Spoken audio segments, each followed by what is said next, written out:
threat to credit unions? Well, I think the biggest threat, well, there's always threats, as you can probably tell.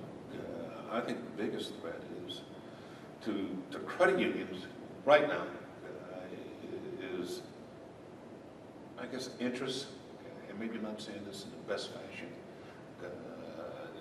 I think it's easy to kind of get off focus from a volunteer standpoint.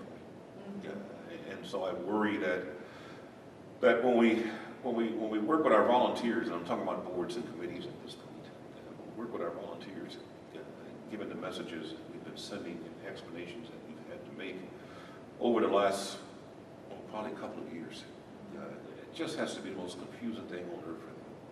And in some cases, it's very discouraging for them. So attracting and retaining volunteers has to be a tough job for credit unions, and will be a tough job going forward for credit unions. And a lot of that is just based on where we are currently in our environment and what's happening in that environment. So I think in the near term, the next 5 to 7 years, I think getting and retaining good volunteers will be very tough, very difficult. And you know what I know, volunteers are the backbone of this business.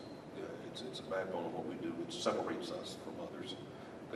So getting good, solid individuals into the trenches will be probably a pretty time-intensive effort by a lot of credit unions.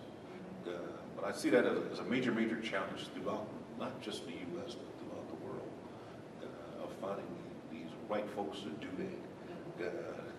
Some of the people we meet in some of the places we go, they're just fun folks because, boy, I'm telling you, you can meet the most passionate people on earth today, and tomorrow you'll meet another group that's more passionate.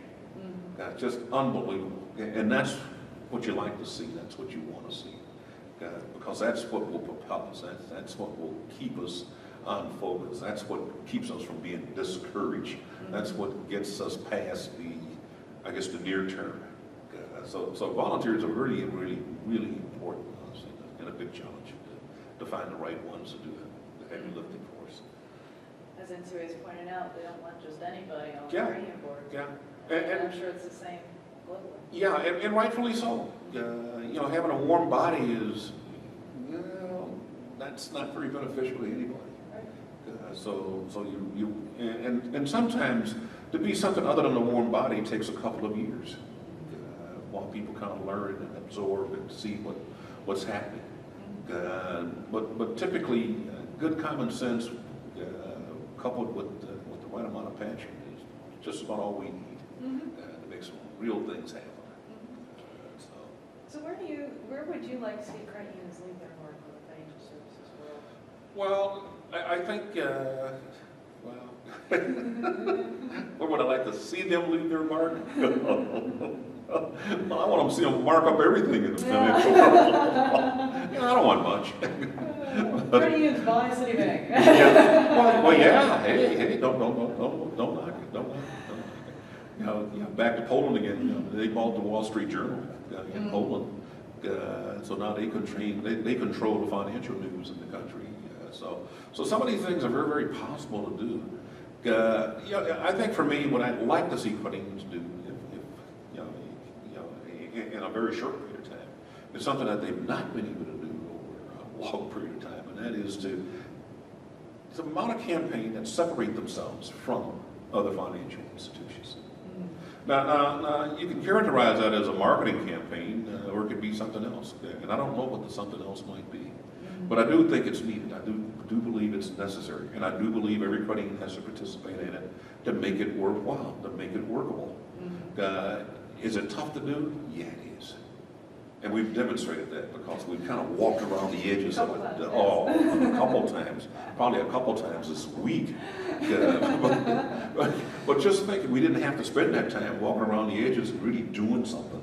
And it's not a matter, I know Dan Michael used to always say, boy, it takes a lot of money to move that needle. Well, we've got a lot of money. If everybody participates, just a little, we've got a lot of money. We've got a lot of money. That's not an excuse. That is not an excuse. I look at places like Australia, for example, who've come to the same conclusion not terribly long ago. And they've only got about 130 credit unions, so it's a little bit easier for them to do than it is for a place like the U.S. to do with 7,000 credit unions. Right. But the fact is that if you don't do it, the results are so bad and so discouraging. So what's your number two choice? You know, keep in mind we're looking for young people. We're looking for young people to become involved and engaged in the movement. Well, you're going to have to tell them about credit unions before that'll happen. You know, that's bad news, guys. Yeah, and it's the good news because you can do that. Secondly, we've got to get the age down, the average age down from where it's at, in order to put back into place the borrowers that credit unions grew on in the 50s, 60s, 70s, 80s, and 90s. And the way you do that, again, you got to tell them. Because there's no way for them to know otherwise, okay? So excuse me, I see that as a very, very important thing to take place. And having it take place in a country this size is very complex, very difficult, but nevertheless necessary, and very necessary. In Canada, this is one of the things that they've looked at very carefully and have concluded pretty much at this point that they're going to have to do it also. And that's Canada's probably the second largest developed movement. They've got about 1,000 credit unions between the two movements, Desjardins and the English-speaking movement that's there. But certainly necessary to put in front of the public the mission, the vision, the history, the contribution of credit unions for the public to make a decision about. We got a great story to tell. And I mean a lot of great stories to tell and a lot of great examples to point to. But boy, we just keep them bottled up. I was at a meeting not long ago and someone was saying that we do a lot of talking to each other. And when we do, we all go, yeah, that's right, that's what we need to do. Well, gee, guys, we got to quit talking to each other and start talking to that group that we've kind of left out. Well, Pete, anything you'd like to add? Well, I think if I was going to add anything, I would say, you know, in leaving credit unions, leaving World Council, I'm not leaving credit unions, but leaving the World Council and kind of stepping off into the next phase of my life. The thing I would wish for credit unions is, one, continued success and continued growth. Two, I would hope that credit unions would do the one thing that I think will make the big difference going forward, and that is to cooperate on more things today, or more things in the future than they are today. And that's possible to do.